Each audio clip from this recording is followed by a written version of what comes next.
Mukhang may lalabas na naman ng katotohanan dito nga sa ina ni Farah na si Aling Belen.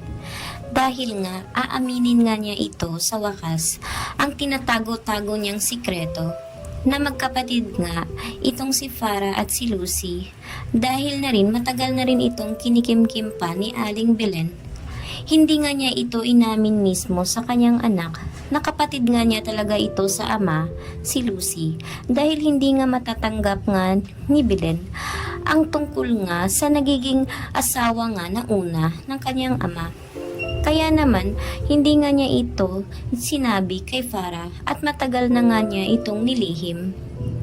At ngayon ay oras na nga upang ibunyag na niya ang totoo sa kanyang anak dahil alam naman niya na wala na ngang pag-asa pa na makakalabas pa siya sa kulungan dahil dinagdagan na naman ni na Lucy ang kanyang kaso.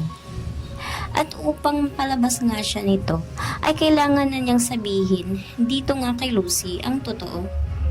Nang sinabi nga niya ito kay Farah ay hindi nga ito matatanggap ng babae dahil hindi nga niya ito at wala nga itong patunay na magkapatid nga sila.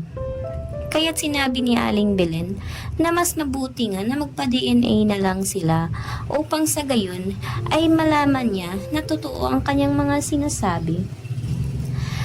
Subalit paano nga ito matatanggap ni Farah na kahit anino nga nito ni Lucy ay hindi nga niya ito matatanggap at hindi niya mapapatawad.